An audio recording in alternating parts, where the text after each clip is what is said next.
আবারও অনেক নতুন নতুন ভৌতিক ঘটনা নিয়ে হাজির হয়েছে আপনাদের মাঝে। আশা করছি আমার বলা ঘটনাগুলি আপনাদের কাছে ভালো লাগছে। অবশ্যই অবশ্যই আমার পাশে থাকবে। আমি আরও নিত্য নতুন অনেক ভৌতিক গা শিউরে ওঠা ঘটনা আপনাদের মাঝে নিয়ে আসার চেষ্টা করব। তো আজকে যে ঘটনাগুলি আপনাদের সাথে শেয়ার করব সেই ঘটনাগুলি আমি নিজে কালেক্ট করেছি আমাদের আত্মীয় স্বজনের থেকে। তো যখন এই বাংলাদেশে ছাত্র আন্দোলন চলছিল 2024-এর 5 আগস্টে, যখন ঢাকা স্বাধীন হলো, পুরো বাংলাদেশ স্বাধীন হলো, সরকারের পতন হলো, সেই দুদিন পর 7 আগস্ট আমি বাড়িতে যাই। যাওয়ার পর আমার চাচাতো ভাইদের থেকে অনেক ঘটনা শুনি। আস্তে আস্তে সেই ঘটনাগুলি আপনাদের সাথে শেয়ার করব। আজকে একটা ঘটনা শেয়ার করছি, সেটা আমাকে শেয়ার করেছেন আমার চাচাতো ভাই, তার নাম খাইরুল। সে যেভাবে আমাকে ঘটনাগুলি বলেছেন আমি ঠিক সেভাবেই আপনাদের সাথে শেয়ার করছি। ভুল ত্রুটি হলে অবশ্যই ক্ষমা দৃষ্টিতে দেখবেন। ঘটনাটি ঘটে আমার দূরসম্পর্কের এক ফুফার সাথে। আমার ফুফা তখন খুব ছোট ছিল। সময়টা ছিল আনুমানিক 2083 এরকম সময় ছিল। তখনকার সময় মানুষ গরু, মুরগি, হাঁস, ছাগল অনেক কিছুই পালত। তো আমার ফুপারাও তখন ছাগল পালতো, গরু পালতো। তো তাদের একটা প্রবলেম ছিল যে মাঝে মধ্যে তাদের একটা ছাগলকে খুঁজে পাওয়া যেত না। তারা বিভিন্ন জায়গায় খোঁজাখুঁজির পর হয়তোবা কারো বাড়িতে বা কারো গরুর খামারে সেই ছাগলটাকে খুঁজে পাওয়া যেত। সেটাকে নিয়ে অনেক তারা টেনশনে ছিল, পেরেশানিতে ছিল যে এই ছাগলটাকে নিয়ে তারা কি করবে। এটাকে বেচতেও পারছিল না তারা। খুব মায়া জন্মে গিয়েছিল সেই ছাগলের প্রতি। একদিন হঠাৎ আগের মতোই সেই ছাগলটাকে খুঁজে পাওয়া যাচ্ছিল না। সবাই খোঁজাখুঁজি করছিল যে এতগুলো ছাগলের মাঝে একটা ছাগল কোথায় গেল। বিভিন্ন আত্মীয় স্বজনের বাড়িতে, বিভিন্ন খামারে গিয়েও খোঁজাখুঁজি করার পরও সেই ছাগলটাকে কোথাও খুঁজে পাওয়া যাচ্ছিল।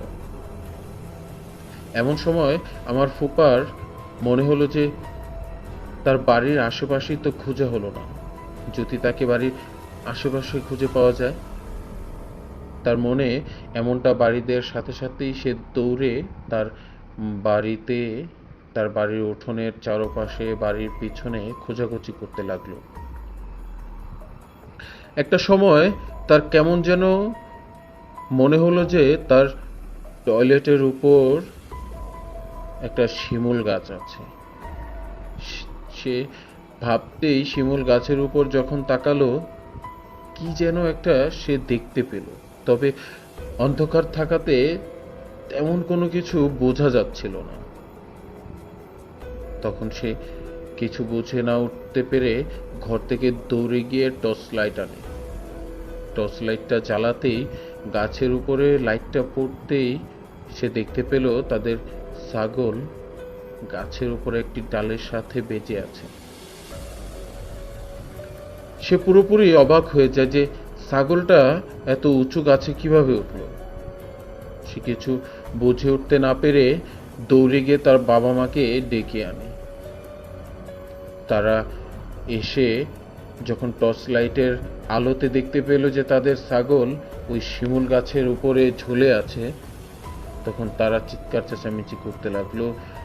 পাড়া প্রতিবেশী এসে গাছে উঠে সেই ছাগলটাকে নামিয়ে আনে। তবে সবাই এই কথাটা ভেবে হয়রান হয়ে যাচ্ছিল, যে অবাক হয়ে যাচ্ছিল ছাগলটা এত উঁচু গাছে উঠলো কিভাবে। কারো মাথায় সেটা তেমন করে ঢুকছিল না। সবাই এই জিনিসটা নিয়ে খুব টেনশন করছিল যে ছাগলটা এত উঁচুতে উঠলো কি করে। এগুলো ভাবতে ভাবতে যে যার মতো বাড়িতে চলে যায়। আমার ফুপার বাবাও তখন তাদের ঘরে গিয়ে শুয়ে পড়ে। সবাই যার যার মতো রুমে গিয়ে শুয়ে পড়ে। আমার ফুপাও তখন রুমে শুতে যায়। তবে তার ওয়াশরুমে যাওয়ার দরকার পড়ে সে তৎক্ষণাৎই আবার বের হয়ে যখন টয়লেটের দিকে যেতে লাগলো, তার চোখটা আবার শিমুল গাছের উপর পড়ল।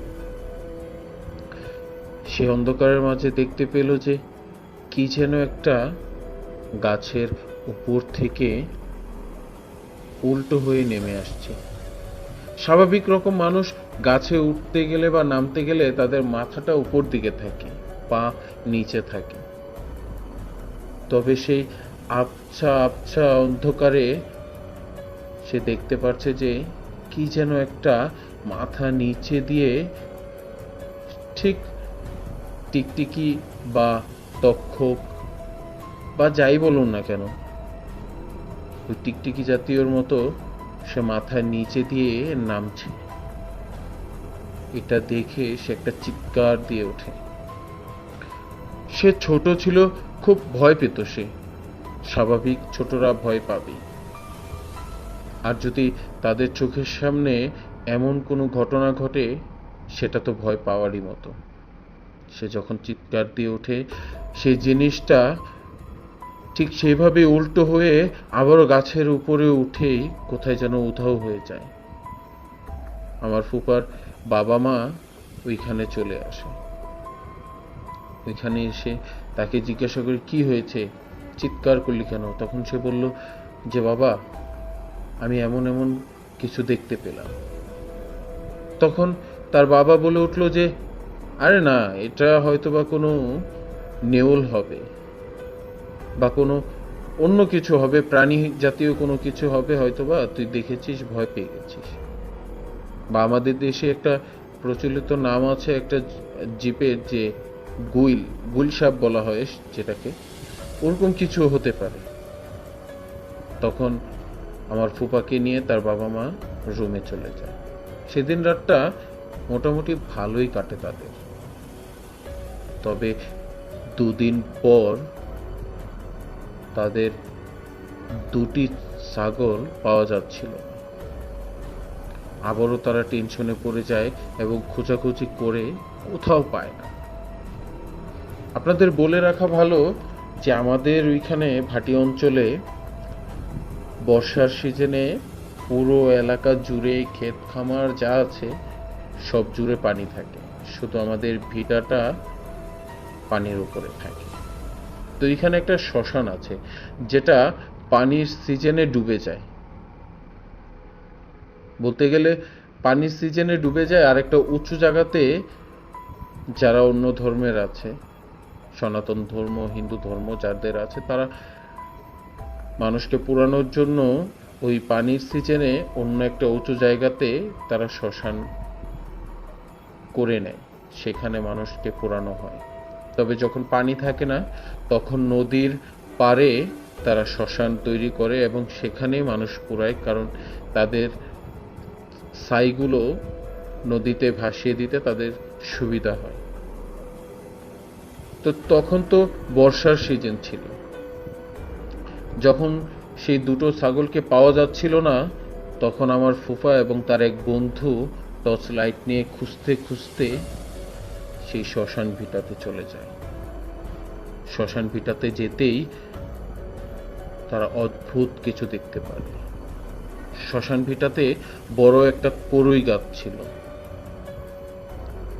সেই কড়ই গাছের উপরে তারা ওই 2টি ছাগলকে দেখতে পায়।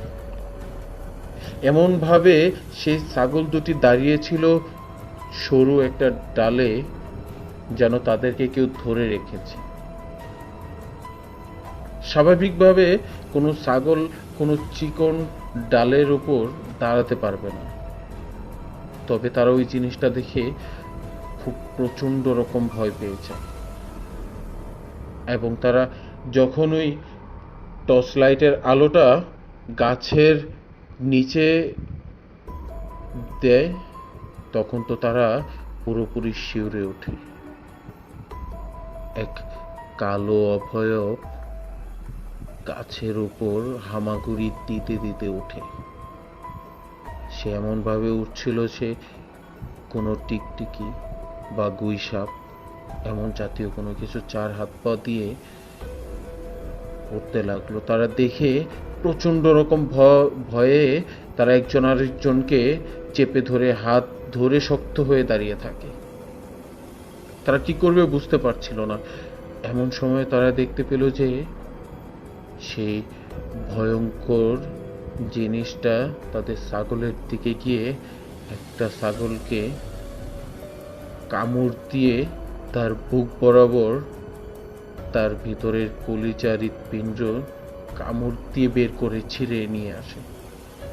আর অন্য ছাগলটি সেই ছাগলের ধাক্কা খেয়ে নিচে পড়ে গিয়ে গুরুতর আহত হয়। অনেক ব্যথা পাইছে সেই ছাগলটি। প্রচণ্ড রকম ব্যথা পেতেই যখন সেই ছাগলটি উপর থেকে পড়ে খুব বিকট আওয়াজ হয়। সেই শব্দে আমার ফুপা এবং তার বন্ধু ভয় পেয়ে দৌড়ে চলে যায়। দৌড়ে গিয়ে তার বাবা মাকে এবং তার আত্মীয় স্বজন পাড়া প্রতিবেশীকে যখন এই ঘটনাটি খুলে বলে, তখন তারাও এই ভিটায় চলে আসে। কারো হাতে ল্যাম্প ছিল, কারো হাতে টর্চ লাইট বা কারো হাতে মশাল ছিল। তারা যখন এগুলো নিয়ে সেই শ্মশান ঘাটে চলে আসে, সেই ভিটাতে, তারা দেখতে পেল, তাদের চোখকে তারা নিজেরাও বিশ্বাস করতে পারছিল না চোখে দেখে যে এটাও কি সম্ভব।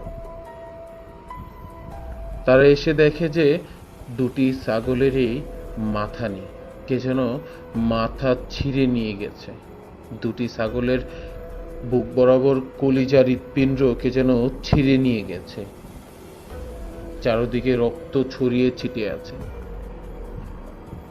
এরই মাঝে কেউ কেউ বলে উঠতে লাগলো যে এটা হয়তো বা কোনো পশুর কাজ, কোনো বনবাঘের কাজ বা নেউলের কাজ। আমরা সাধারণত নেউল বলে থাকি বিভিন্ন হাঁস মুরগি বা ছাগল এগুলো খেয়ে থাকি। আপনারা কি বলেন সেটা জানি না, তবে আমাদের দেশে এটা বলে থাকে। তো অনেকেই যখন অনেক কথা বলছিল, আবার অনেকেই বলছিল যে এটা হয়তো বা শ্মশানের পিচাস করতে পারে। শ্মশানের তো পিচাস বলতে অভয়ব আছে, সেটা হয়তো বা এই ছাগলগুলোকে এভাবে খেয়েছে। এগুলো দেখে তারা বাড়িতে ফিরে আসে। তারা বাড়িতে ফিরে এসে যখন উঠোনের মাঝে আসে, অনেকের বাড়ি চলে গিয়েছিল, শুধু কয়েকজন ছিল সেখানে, 7-8 জন হবে এমন। তারা দেখতে পেল যে তাদের বাড়ির উঠোনে বিশাল বড় দেহের এক অভয়ব হামাগুড়ি দিয়ে তার 4 হাত পা দিয়ে ওইখানে উবুত হয়ে আছে। তারা দেখে তো রীতিমতো সবাই চমকে যায়, ভয় পেয়ে যায়, গা শিউরে ওঠে সবার। কি করবে তারা বুঝতে পারছিল না। অনেকে বলছিল যে এটা হয়তোবা কোনো পশু হবে, চলো আমরা কেউ কেউ লাঠি নিয়ে আসি বা হাতের সামনে যেটাই পাই সেটা নিয়ে সেটাকে মেরে ফেলি, নাহলে অনেকের ক্ষতি করবে। এটা বলা আর সবাই ছুটে গিয়ে যে যার মতো লাঠি বা অনেক কিছুই তারা নিয়ে আসে ওইটাকে মারার জন্য, তবে এসে আর ওই অভাবটাকে খুঁজে পায় না।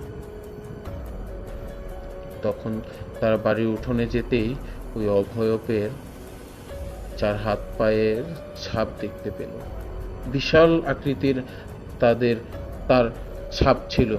হাতের ছাপ সাধারণ কোনো মানুষের মতো ছিল না, তার পায়ের ছাপ সাধারণ কোনো ব্যক্তির মতো ছিল না।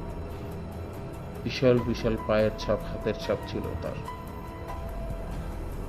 সেই দিনের পর কিছু দিন যাবৎ আমার ফুপা এবং তার বাবার শরীরটা ভীষণ খারাপ ছিল। তো প্রিয় লিসেনার্স, এই ছিল আমার প্রথম ঘটনা আপনাদের সাথে শেয়ার করা শ্মশানের পিচাসের। আসলে আমি বারবার বলে থাকি যে আমরা অনেকেই অনেক কিছু ভেবে থাকি, অনেক কিছু ভাবার চেষ্টা করি। কেউ কেউ এটা ভাবি যে ভূত বলতে বা ভৌতিক কোনো কিছু, প্যারানর্মাল কোনো কিছু বলে আছে কি তাদের জানা নেই। আবার অনেকের কাছে এই জিনিসটা বাস্তবে রূপান্তরিত হয়। যাদের সাথে ঘটে একমাত্র তারাই বলতে পারে সেই সময়টা কেমন ছিল। তো প্রিয় লিসেনার্স, আমি যে দ্বিতীয় ঘটনাটি আপনাদের সাথে শেয়ার করব, সেই ঘটনাটি হলো জাহাঙ্গীর ভাইয়ের নামের এক লোকের। তার সাথে আমার পরিচয় হয় ঢাকাতে, তার বাড়ি ফরিদপুর। সে আগে বাড়ির আশেপাশে যেই বিলগুলো ছিল, বা আমরা অনেকেই বড় পুকুর বলে থাকি, সেই বড় পুকুরের পাহারাদারি করতো সে।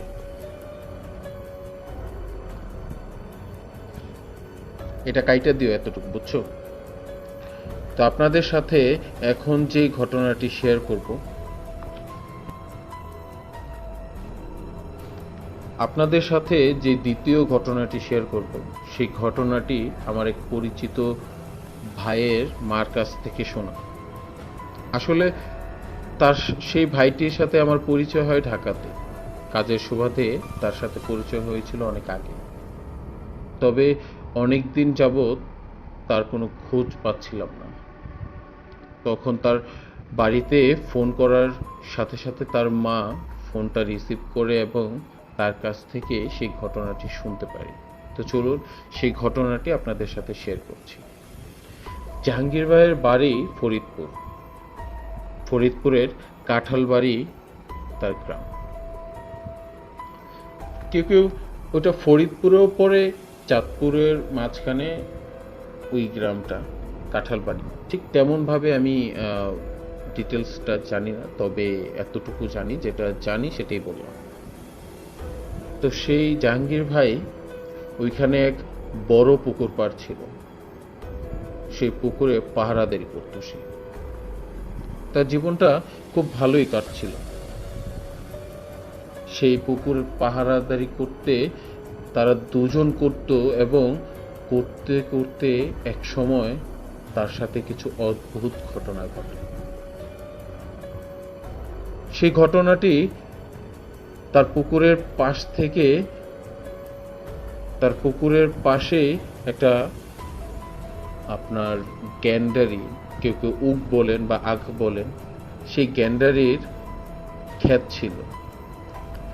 আমরা সবাই জানি গ্যান্ডারির ক্ষেত খুব বড় হয়ে থাকে, এবং কি ওইখানে সন্ধ্যার পর সেই গ্যান্ডারি খেতে কেউ যায় না। তো সেই পুকুরে পাহারাদারি করতে করতে সে কয়েকদিন যাবৎ শুধু পায়ের আওয়াজ পাচ্ছে। সে ঝনঝন করে নূপুরের আওয়াজ শুনতে পেত সে। তবে সেই আওয়াজটা যে দিক থেকে আসতো, সেই দিকে যখন সে ছুটে যেত, সে কাউকেই দেখতে পেত না। সে আবার তার জায়গাতে চলে আসতো। বলে রাখা ভালো, তার পুকুরের পাড়েই তার জন্য একটা টং বা মাচা, আমরা যে নামে ডেকে থাকি, সেই টং তার জন্য বানানো হয় সে বিশ্রাম নেওয়ার জন্য। তো তার যে সহপাঠী ছিল, তার সাথে যে কাজ করত, সে বিভোর হয়ে ঠিক সেই টাইমটাতেই এমনভাবে ঘুমাতো যে তাকে ডাকার পরও, শত ডাকার পরেও তার ঘুম ভাঙানো যেত না। তো এই ঘটনাটা জাহাঙ্গীর ভাইয়ের সাথে প্রায় 6 দিন যাবৎ ঘটছে। 7 দিনের দিন সে খুব তীব্রভাবে সেই ঝনঝনের আওয়াজ শুনতে পেল। হঠাৎ করে সে দেখতে পেল যে সেই গ্যান্ডারি ক্ষেত থেকে খুব সুন্দরী এক মেয়ে সেখান থেকে বেরিয়ে আসছে। তার চারদিকে কেমন যেন ঝলমলে এক আলো তার সাথে সাথে আসছিল, পুরো জায়গাটা জুড়ে আলোকিত হয়ে গেল। তার সামনে আসতেই জাহাঙ্গীর ভাই মুগ্ধ হয়ে মেয়েটাকে দেখতে লাগলো, এবং সে বলতে লাগলো, কে তুমি, এখানে কি করছো? তখন সে মেয়েটি ডিরেক্টলি তাকে বলে ফেললো যে, আমাকে কি আপনি বিয়ে করবেন? তার এমন প্রস্তাবে জাহাঙ্গীর ভাই আর না করতে পারলো না। সে কেন না করলো না বা কি ভেবে না করতে পারলো না, সেটা আমরা একটু পরেই জানতে পারবো। তো সেটা বলার পর জাহাঙ্গীর ভাই বলল যে এই মুহূর্তে কিভাবে বিয়ে করব, সকাল হোক তারপর আমরা বিয়ে করি। তবে সে মেয়েটি বলল যে না, আমি এখনই বিয়ে করব। তখন জাহাঙ্গীর ভাই বলল যে এখন বিয়ে করতে হলে কাজী লাগবে, আর এত রাতে কাজী কোথা থেকে আসবে? মেয়েটি বলল যে আপনার চিন্তা করতে হবে না, আমি নিয়ে আসছি। সে মেয়েটি কোথায় যেন উধাও হয়ে গেল। একটু পর সে মেয়েটি একটা কাজী নিয়ে আসলো, এনে তাদের বিয়ে সম্পূর্ণ করলো। বিয়ে করার পর সে রাতেই তার বাড়িতে নিয়ে গেল তার নববধূকে। বাড়িতে গিয়ে যখন দরজায় কড়া নাড়ল, তখনই তার ফ্যামিলির মেম্বাররা দরজা খুলে দেখে যে জাহাঙ্গীর ভাই এবং তার সাথে খুব সুন্দরী একটি রমণী মেয়ে শাড়ি পরে ঘোমটা দিয়ে তার দুয়ারের সামনে দাঁড়িয়ে আছে। তার মা জিজ্ঞাসা করলো, কে বাবা এই মেয়েটা? জাহাঙ্গীর ভাই বলল যে মা, এটা তোমাদের বউ। যখন এই কথাটা শুনলো তারা আর কোনো রিটার্ন কোনো প্রশ্ন করলো না। তারা হাসি মুখেই সে মেয়েটাকে বরণ করে নিল, তাদের বউ বলে স্বীকৃতি দিয়ে ঘরে তুলল। তাদের দিনকাল মোটামুটি ভালোই যাচ্ছিল। তবে গ্রামের মাঝে অদ্ভুত রকমের বলাবলি হচ্ছিল যে জাহাঙ্গীর ভাই নাকি এক পরীকে বিয়ে করেছে। এই পরীটাকে, এই বউটাকে কেউ কখনো দেখতে পেত না, একমাত্র জাহাঙ্গীর ভাই এবং তার ফ্যামিলির মেম্বাররা ছাড়া। তার ফ্যামিলির মেম্বারও মাঝে মধ্যে দেখতে পেত না, শুধু সবসময় দেখতে পেত জাহাঙ্গীর ভাই, কারণ ওই মেয়েটার স্বামী বলতে কথা। একদিন এক গ্রামের লোক দেখতে পেল যে জাহাঙ্গীর ভাইয়ের মা উঠোনে বসে আছে রোদের মাঝে, আর তার মাথার উপরে কে একজন যেন ছাতা ধরে আছে। তবে যে ছাতা ধরে আছে তাকে দেখা যাচ্ছে না। এরকম অদ্ভুত বিষয় দেখে সে লোকটি ভয় পেয়ে সেখান থেকে দ্রুত চলে যায়। একদিন তো সে জাহাঙ্গীর ভাইয়ের দুঃসম্পর্কের এক ভাই আসে তার বাড়িতে। এসে বসার পর সে জাহাঙ্গীর ভাইকে প্রশ্ন করলো, কিরে ভাই, তুই বিয়ে করলি আর আমাকে জানালি না? কই, তোর বউকেও তো দেখালি না, মিষ্টিও খাওয়ালি না। এটা বলতেই জাহাঙ্গীর ভাই বলল যে হ্যাঁ অবশ্যই, আমার বউকে তো দেখবি, সমস্যা নেই, মিষ্টিও খাওয়াবো। এটা বলতেই জাহাঙ্গীর ভাই ওই মেয়েটার দিকে তাকাতেই দেখতে পেল মেয়েটা তীব্র রাগে তার চোখগুলো লাল হয়ে আছে। সে পরক্ষণেই সে মেয়েটা কিছুক্ষণ পর অনেকগুলো মিষ্টি এনে, 4 থেকে 5 কার্টুন মিষ্টি এনে খাটের উপরে ফেলল এবং ভয়ঙ্করভাবে বলতে লাগলো যে তুই আজকেই এই বাড়িতে শেষ, আর কখনোই এই বাড়ির চৌকাঠ পেরোবি না, এ বাড়িতে আসারও চেষ্টা করবি না, আমাকে দেখার তো দূরের কথা, এ বাড়ির কারোর সাথে তুই আর কখনো সম্পর্ক রাখবি না। যখন এই ভয়ঙ্কর আওয়াজ দিয়ে সেই ছেলেটির সাথে কথা বলল, তখন শুধু সেই ছেলেটি না, জাহাঙ্গীর ভাইয়ের ফ্যামিলি, ইনফ্যাক্ট জাহাঙ্গীর ভাই ওই শব্দটা শুনে ভয়ঙ্করভাবে তারা প্রচণ্ড ভয় পেয়ে যায় এবং সেই ছেলেটি দ্রুত সেখান থেকে চলে যায়, আর কখনো ওই বাড়িতে আসেনি। আরেকটা কথা বলে রাখা ভালো যে সেই মেয়েটির বিয়ে করার শাড়িটা জাহাঙ্গীর ভাই এনে তার মার কাছে দিয়েছিল আর বলেছিল যে মা, এই শাড়িটা কখনো তোমার পুত্রবধূ চাইলে কখনোই দিবা না, আমার অনুমতি ছাড়া তো দিবেই না। তখন সে বলল কেন? জাহাঙ্গীর ভাই বলল যে এটার সাথে অনেক ঘটনা জড়িয়ে আছে, সেটা অন্য কোনো দিন বলবো, তুমি কখনোই এই শাড়িটা তাকে দিবা না। তার মা এ কথাটা শুনেই শাড়িটা নিয়ে আলমারিতে তালা মেরে দিল। তো তাদের সংসারটা খুব ভালোই চলছিল, তারা খুব হাসি খুশি ছিল সবাই। এরই মধ্যে একদিন জাহাঙ্গীর ভাইয়ের ওয়াইফ, ইনফ্যাক্ট তার বউ, এসে তার মার কাছে খুব নম্র সুরে বলতে লাগলো যে, মা, আমার বিয়ের শাড়িটা একটু আমাকে দিবেন, আমি আজ পরবো। তখন রীতিমতো তার ছেলের কথা ভেবে জাহাঙ্গীর ভাইয়ের মা তার পুত্রবধূকে নিষেধ করলো যে, না, শাড়িটা এখন তুমি কি করবা, কোনো অনুষ্ঠানে হলে সেই দিন তুমি এই শাড়িটা পরবা, এখন পরার দরকার নেই। তবে তার পুত্রবধূর আকুতি মিনতিতে সে না করতে পারলো না। এত মিষ্টি সুরে মায়াবী কণ্ঠে বলতে লাগলো যে জাহাঙ্গীর ভাইয়ের মা কোনোভাবেই সেটা ফেলতে পারলো না এবং তাকে সেই শাড়িটা দিয়ে দেয়। শাড়িটা দিয়ে দেওয়ার পর সে মেয়েটিকে আর দেখা গেল না। অনেক জায়গায় তাকে খোঁজাখুঁজি হচ্ছিল, তাকে কোথাও পাওয়া হচ্ছিল না, পাওয়া যাচ্ছিল না। তখন জাহাঙ্গীর ভাই যখন বাজার থেকে বাড়িতে ফিরে, তখন এসে জানতে পারে যে তার মা তার বউকে সেই শাড়িটা দিয়ে দিয়েছে। সে সেটা শুনেই তো ভীষণ রকম রেগে যায় এবং তার মার সাথে চিৎকার চেঁচামেচি করতে থাকে যে, মা, তুমি এটা কি করলা, এটা তুমি কেন করলা, তুমি কেনই তাকে শাড়িটা দিলা, আমি তোমাকে বারবার না করেছিলাম যে সে চাওয়ার পরেও আমার অনুমতি ছাড়া তাকে সে শাড়িটা দিবা। তার মা বলতে লাগলো যে, বাবা, সে যখন আমাকে খুব বিনয়ের সুরে বলতে লাগলো সে শাড়িটার কথা, আমি তার পিছনে দেখতে পেলাম যে আসমান থেকে 6 জন খুব সুন্দরী মেয়ে নেমে আসলো।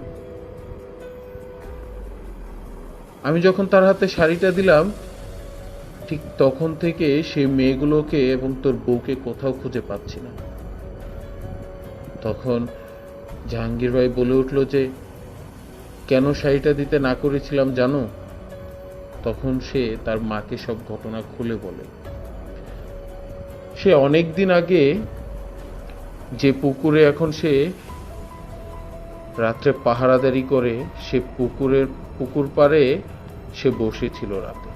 এমন সময় সে দেখতে পেল যে আসমান থেকে 7 জন পরী নেমে আসছে।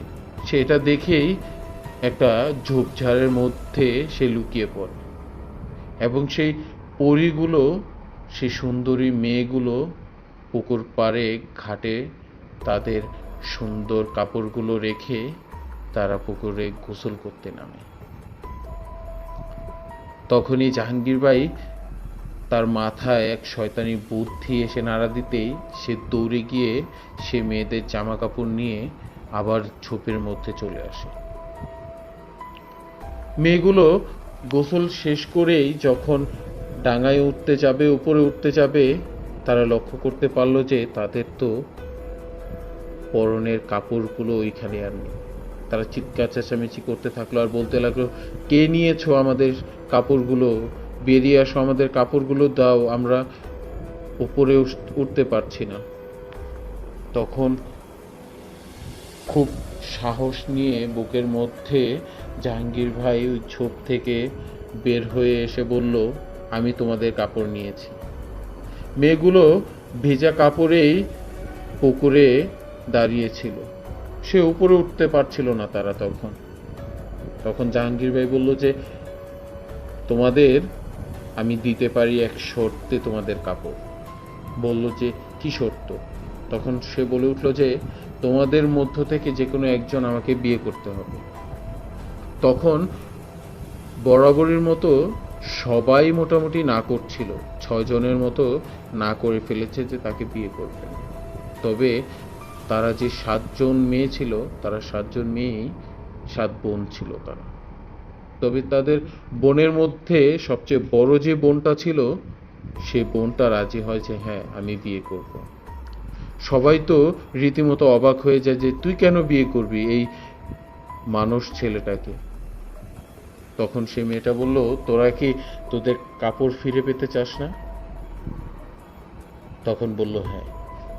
যখন সেই পরীটা রাজি হলো জাহাঙ্গীর ভাইকে বিয়ে করবে, তখন জাহাঙ্গীর ভাই তাদের কাপড় ফিরিয়ে দেয় এবং এক এক করে সবাই চলে যেতে লাগে। সে বড় মেয়েটি এবং বড় পরীটি বলল, ইনশাআল্লাহ আমাদের আবার কখনো দেখা হবে। এটা বলেই তারা ওইখান থেকে চলে যায়। চলে যাওয়ার কয়েকদিন পরেই তার সাথে এই ঘটনাটি ঘটে এবং মেয়েটি এসে সোজা তাকে বিয়ের প্রস্তাব দেয়। কিছুদিন পর থেকে যখন ওই মেয়েটা চলে যায়, পরীটা চলে যায় তাদের ওইখান থেকে, কিছুদিন পর থেকে জাহাঙ্গীর ভাইয়ের মানসিক ভারসাম্য হারাতে থাকে। আস্তে আস্তে সে উন্মাদ পাগল হয়ে যায়।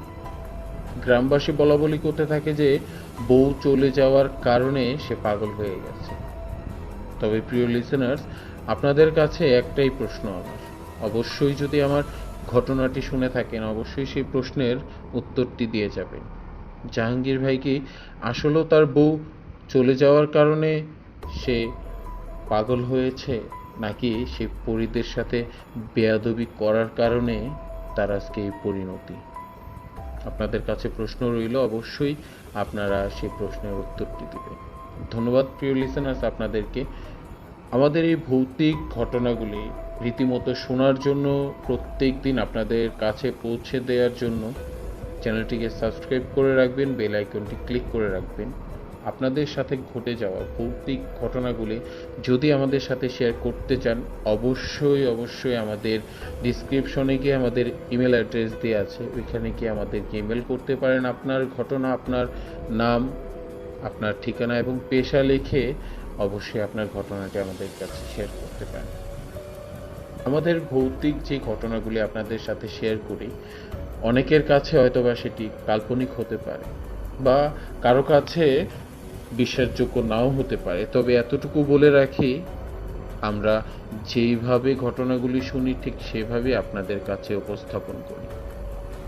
বিশ্বাস করা না করা পুরোটাই আপনার কাছে, তবে সেটা বিনোদন হিসেবেও শুনতে পারে, এতটুকু অনুরোধ রইল। তৃতীয় যেই ঘটনাটি আপনাদের সাথে শেয়ার করব, সেই ঘটনাটি ঢাকার খুব নামকরা একটি জায়গা, সেই জায়গার নাম হচ্ছে শ্যামবাজার। সদরঘাটের সাথেই শ্যামবাজার এলাকার সূত্রাপুর থানার সেই ঘটনাটি শুনতে পারি আমার এক কলিগের কাছ থেকে। আমি যেখানে জব করি সেখানে আমার সাথেই জব করে এক বড় ভাই, তার থেকে শোনা, এবং কি তার সাথে ঘটে যাওয়া এই ঘটনা। বড় ভাইয়ের নিজস্ব বাড়ি হচ্ছে ঢাকা সূত্রাপুরে, শ্যামবাজারের সাথী। তো সেই সূত্রাপুরে বলে রাখা ভালো, অনেক পুরনো বাড়ি আছে, জমিদার বাড়ির মতো অনেক পুরনো বাড়ি আছে। তো তাদেরও একটি পুরনো বাড়ির মতোই বাড়ি, তারা অনেক আগে সে বাড়িটা ক্রয় করেছিল, এখন সেখানেই থাকে। তো সে যখন কাজ থেকে বাড়িতে যায়, তার বাড়ির আর শ্যামবাজারের মাঝখানে একটা রাস্তা আছে। সে যখন সূত্রাপুর হয়ে যায় তখন শ্যামবাজার ঘুরে তার বাড়িতে যেতে হয়। তার বাড়িতে যেতে কয়েকটা গলি পড়ে, চিপা গলি, এবং সেই গলি দিয়ে তার চারদিকে পুরনো বাড়ি। ল্যাম্পপোস্ট আছে, যে ল্যাম্পের বাতিতে পুরো রাস্তা আলোকিত হয়ে থাকে। মাঝে মধ্যে তার অফিস থেকে ফিরতে 12টা, 1টা, 2টো বেজে যায়। সে ওইখান থেকে রিক্সা থেকে নেমে ওই গলিটা হেঁটে বেরোতে হয়। একদিন সে যখন ওই গলিটা দিয়ে যেতে লাগলো, সে দেখতে পেল একটি বাড়ির জানালায় কারা যেন উঁকি দিয়ে যাচ্ছে। সে মনে করলো যে হয়তোবা কোনো টোকাই বা কোনো চোর হতে পারে। সেটা ভেবেই চিৎকার দিয়ে উঠলো, কে রে ওইখানে, কে? এই তোরা কে, ওখানে কি করছিস? সে যখন এইভাবে কথা বলে উঠলো, সেই ছেলেগুলো তার দিকে ভয়ঙ্করভাবে তাকালো। তারা ঘুরে তাকাতেই ভাইটা দেখতে পেল যে ওই ছেলেটির চোখ মুখে কেমন যেন ভয়ানক একটি ছাপ, চোখগুলো জলমল করছিল। তখন সে বলে উঠলো যে তোরা এখানে কি করছিস? এই ঘরের জানালায় কেন উকি দিচ্ছিস তোরা? এটা বলতেই সে যখন ধাওয়া দিতে গেল সেই ছেলেগুলোকে, ছেলেগুলো দৌড়ে এক পুরনো বাড়িতে ঢুকে পড়ল। পুরনো বাড়িতে ঢুকতেই ভাইটি মনে করলো হয়তোবা ভয় পেয়ে চলে গেছে এই বাড়ির ভিতর দিয়ে। এই বাড়ির ভিতর দিয়ে আরেকটা রাস্তা আছে বের হওয়ার। তখন সে যখন ওই বাড়িটা বের হয়ে একটু সামনে আগাতে লাগলো, ঠিক তখনই সে বাড়ি থেকে সেই ছেলেগুলো, অদ্ভুত ছেলেগুলো উকি দিয়ে খুব অদ্ভুতভাবে হাসতে লাগলো এবং তাকে ভেংচি কাটতে লাগলো। বড় ভাই ঘুরে তাকাতেই সে দেখতে পেল ছেলেগুলো হাসছে এবং তাকে ভেংচি কাটছে। বড় ভাইয়ের তো প্রচন্ড রকমের রাগ উঠে যায়। আসলে ভাইয়ের নামটি আপনাদেরকে বলা হয়নি। ভাইয়ের নাম হচ্ছে সৌরভ।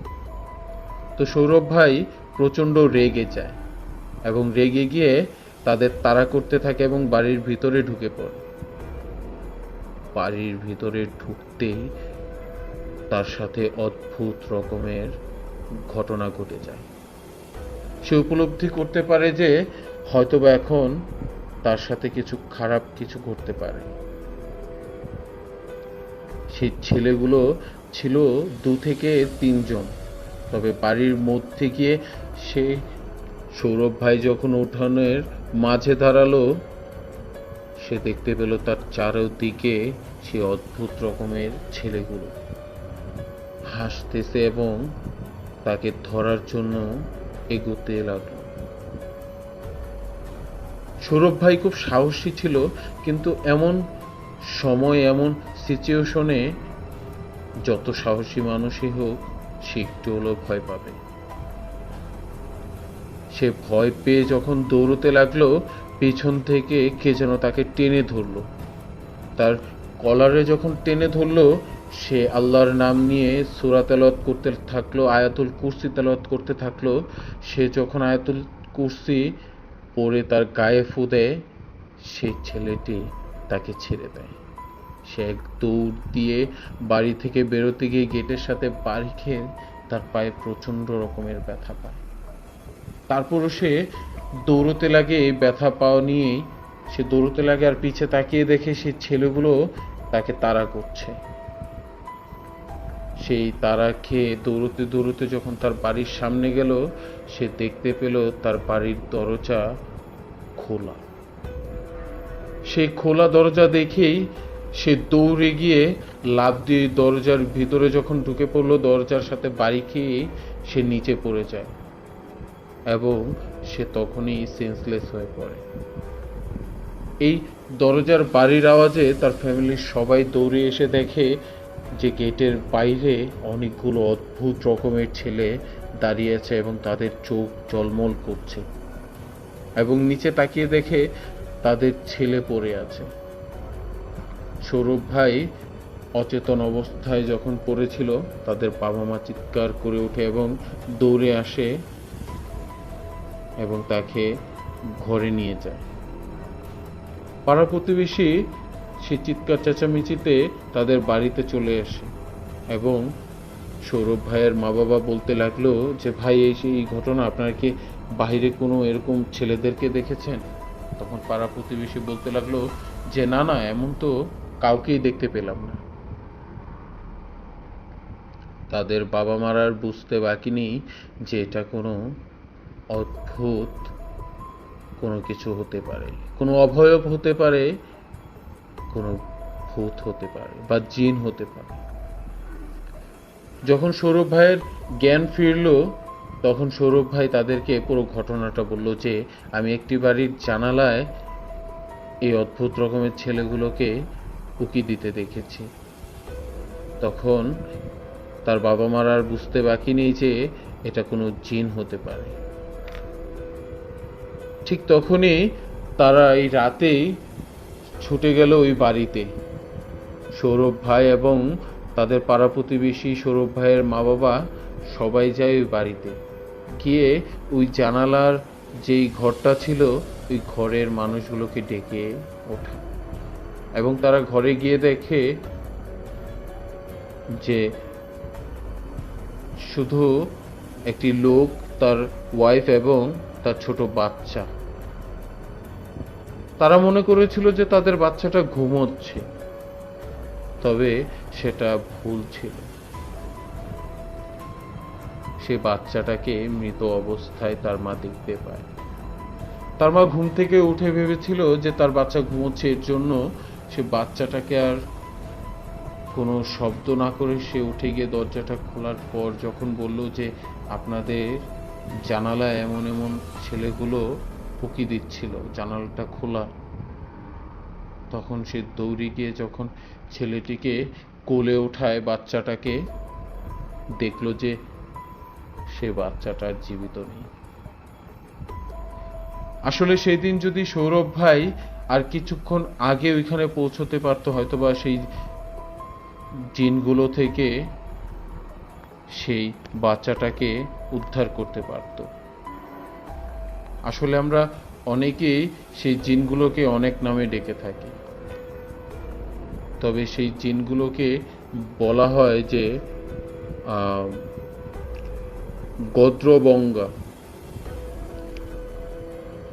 গদ্রবঙ্গা নামের সেই জিনগুলোকে, বা পিচাসও বলা হয়।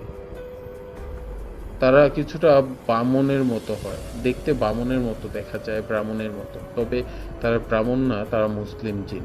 তারা বিশেষ রকম বাচ্চাদের এবং মহিলাদের ক্ষতি করে থাকে। সৌরভ ভাই আজও সেই বিষয়টা নিয়ে খুব আফসোস করে, যদি আমি একটু আগে যেতে পারতাম হয়তোবা সেই বাচ্চাটাকে বাঁচাতে পারতাম। তো প্রিয় লিসেনার্স, আপনাদের কাছে আমাদের এই 3টি ঘটনাই কেমন লেগেছে অবশ্যই কমেন্ট করে জানাবেন। আজকের মতো বিদায় নিতে চাচ্ছি। যদি আমাদের এই ভৌতিক চ্যানেলের ঘটনাগুলি আপনাদের কাছে ভালো লেগে থাকে, অবশ্যই চ্যানেলটিকে সাবস্ক্রাইব করবেন এবং বেল আইকনটি ক্লিক করে আমাদের পাশেই থাকবেন। কথা হবে ভৌতিক নতুন নতুন ঘটনা নিয়ে, আবারও হাজির হব ইনশাআল্লাহ। আসসালামু আলাইকুম, সবাই ভালো থাকবেন।